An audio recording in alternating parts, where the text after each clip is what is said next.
It's Divas That Care Radio. Stories, strategies, and ideas to inspire positive change. Welcome to Divas That Care, a network of women committed to making our world a better place for everyone. This is a global movement for women, by women, engaged in a collaborative effort to create a better world for future generations.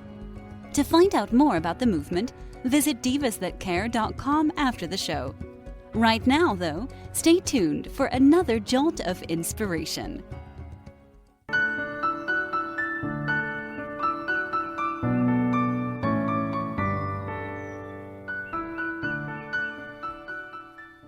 Welcome to Talk with Terri on the Divas That Care Network. I am your host, Terri Wright. Each week on Talk with Terri, my guest and I will discuss a special topic that is close to their heart. Together, we will explore topics that have a huge impact on our lives. Our mission is to share the wide range of strategies my guests have developed or utilized to make a difference. Welcome. This is the initial show where I share my life story of hope while never losing sight of God's love. Have you ever struggled with the unknown and where your life is going? Well, that's exactly what we're going to help you with on this week's show, where you'll learn how to lean on God's strength and hope for a bright future. My story begins 2 days after I turned 18 years old. I decided to move to Fairbanks, Alaska to marry my high school sweetheart. He was in the Army, but 19 days short of our 1-year anniversary, we were hit by a drunk driver. There were 9 people in the car total, and only 2 survived. They didn't know if I was going to survive. My parents came up to be with me, and they were able to take me back home on my 19th birthday. I came home, buried my husband, and thank God my brother-in-law was in the Army, and he was able to get him a full military service. Talk about very difficult. Being 19 years old, the doctors said that they didn't know if I was going to regain my short or long-term memory. My life had been shattered. When my mom showed me the pictures of the truck that the insurance agent sent, she told me, she said, God was holding you that day, Terri. And it was in that split second that I realized that God had left me here for a reason. I realized that God had a purpose for me. And despite the doctor saying I wasn't going to regain my short-term and long-term memory, I guess my hard-headedness kicked in just a little bit. I was going to show them. I was going to make something of myself. And I was going to carry out God's will for my life. I just wanted to impact at least one person's life because I had lived through it. I understood what it was like to go through such devastation. And hey, I was pretty much a teenager myself, so I remembered what it was like sitting in the high school auditorium listening to these motivational speakers talk about drugs and alcohol, but they were in their 60s and 70s. How did they relate? I understood, but, there were always these whispers in the audience, oh, this person doesn't know what it's like today. So I knew that I would resonate with these children, these teenagers, these kids. So my mom was able to help get me connected with Mothers Against Drunk Driving, all of the local high schools and juvenile centers. And let me tell you, it was amazing because at the very beginning of all of my speeches, the kids, the football players, the jocks, they'd be sitting in the back with their arms crossed over their chests like this lady isn't going to say anything that I don't already know. But at the end, not that I wanted it to make anybody cry, but I knew the impact I was making. And it may not have been a lasting lifetime impact. Maybe it was just that one night, that one accident that they missed. Because I understood that it's not just one person's life that it impacts. It's their family, it's their friends, it's their peers, it's their community. So I did that for 3 years. And like I said, it really helped me with the grieving process. I was going to school, working on my accounting degree, and I met my now husband, Kevin, And he's just absolutely amazing, always supportive. He always wanted to go to all of my speaking engagements to hear me and just be there to be supportive of me. Well, I graduated with my bachelor's degree, and we set off on our journey to make a difference in this world.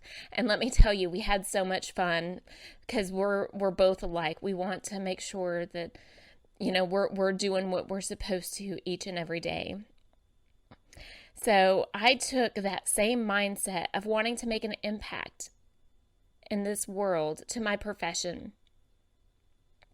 I was an auditor, and I had the opportunity to audit Enron when they were in litigation. Talk about, an amazing time, because I was able to see the bad of the bad at a very young age.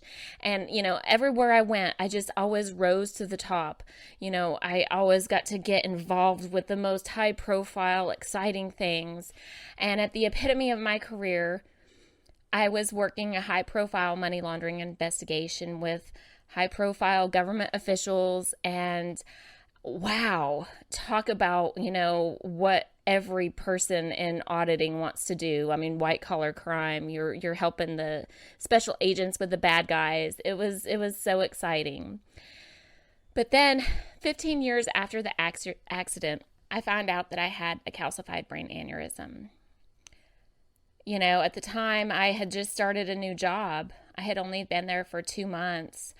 And it was Kevin who told me to go to the doctor because I thought I was having sinus infections. He said, "Terri, you need to go get the CAT scan like they're telling you to do." But I didn't want to slow down. I wanted to keep going. I wanted to, focus on making a difference. I don't need to worry about myself. Well, I went and I got the CAT scan, and sure enough, that's what it was. So Kevin and we walk into the neurosurgeon's office, and he's shaking his head. He said, "You have a humdinger there."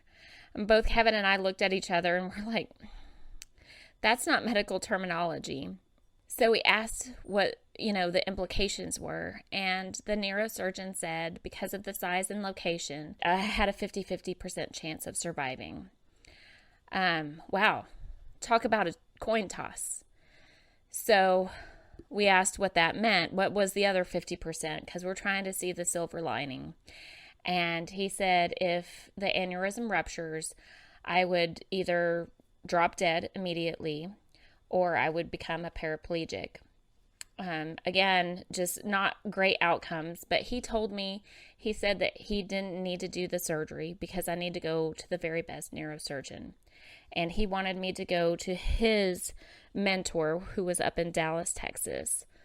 So we get up there, and he wanted to get me in the next day, but they couldn't fit me in until the next week because of the critical nature of the aneurysm.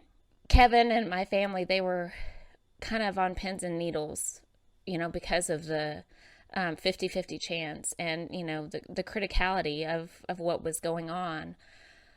But I was at total peace.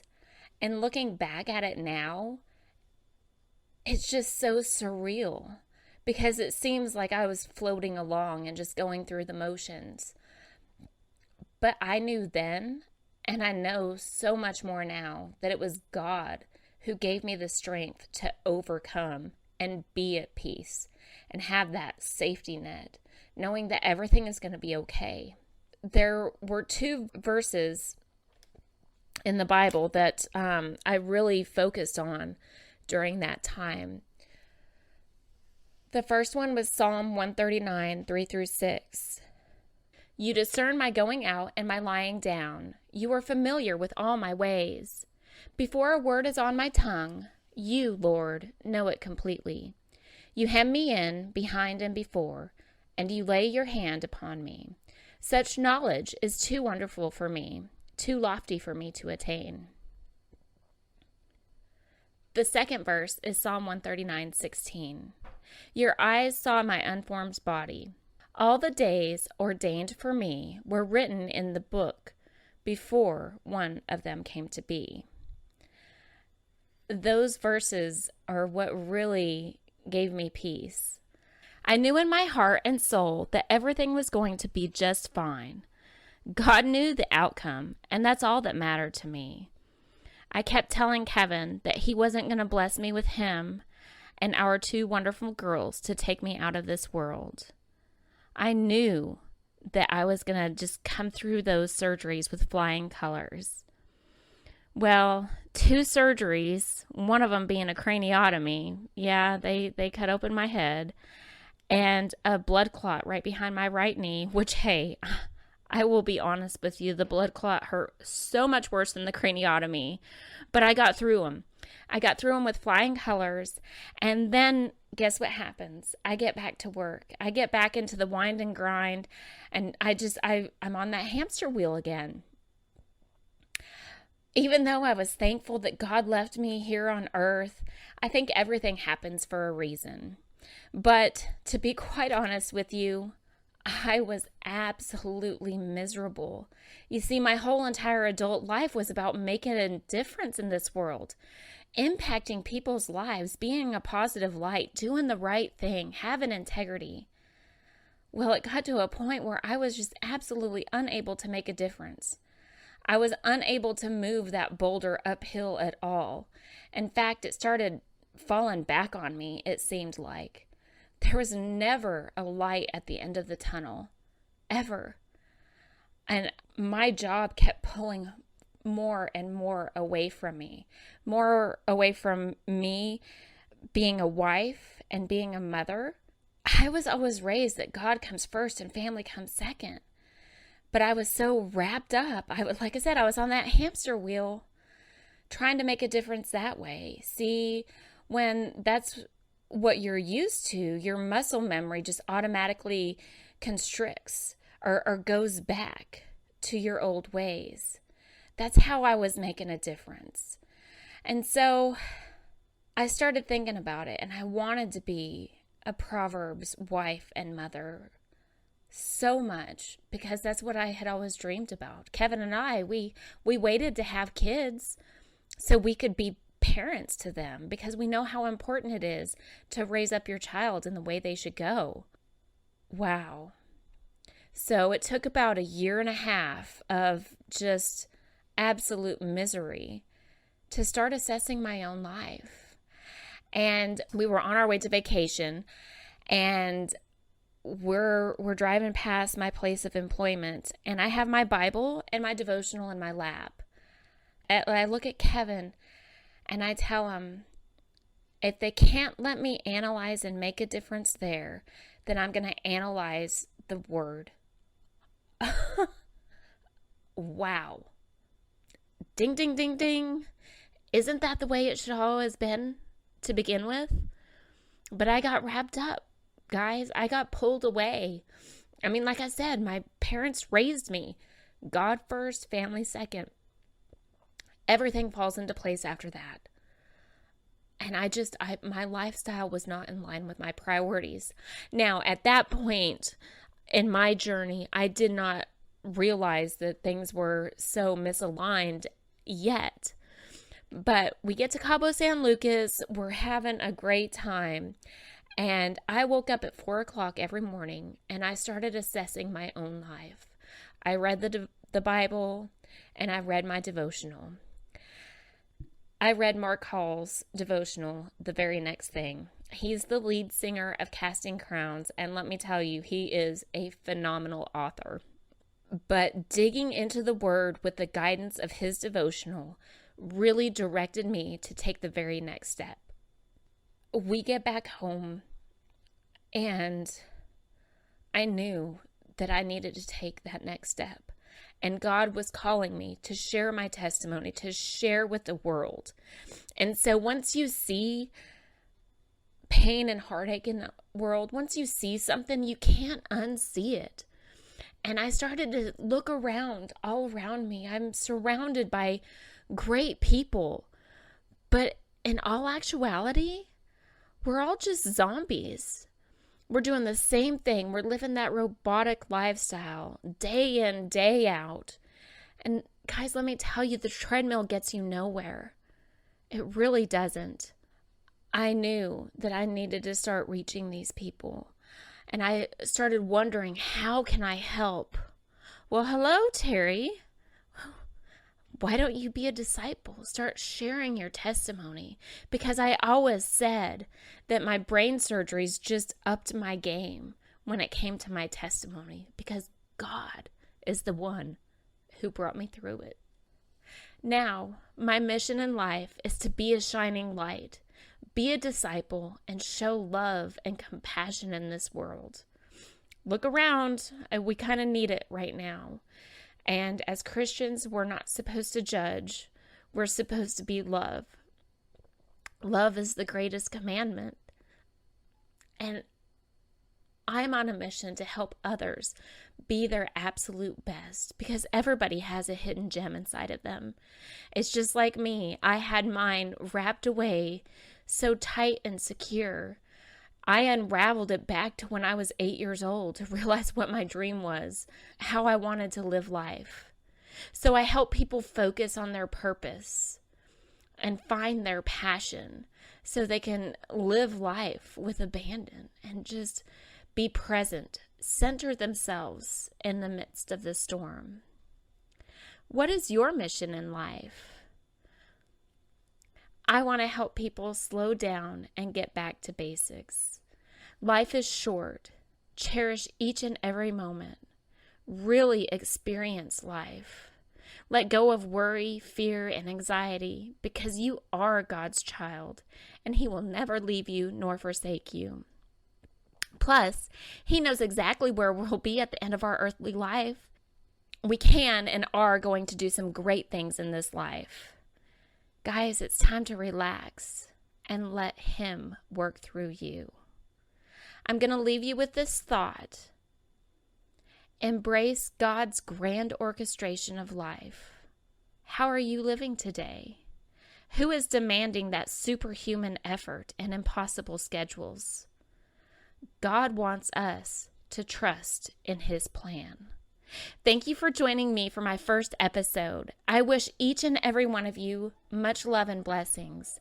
Tune in for next week's episode with our wonderful guest, Cynthia Kimball. Well, Divas, that brings to a close another great, inspiring interview on Talk with Terri. Thank you to my amazing guest for sharing your thoughts and wisdom with our listeners. Divas, if you would like to connect with us, go to www.divasthatcare.com. Here, you will also find many amazing episodes from many wonderful and inspiring people. Don't be shy. Reach out and let me know if you have any questions or ideas. Or hey, just leave me a comment. Thank you once again for listening to Talk with Terri.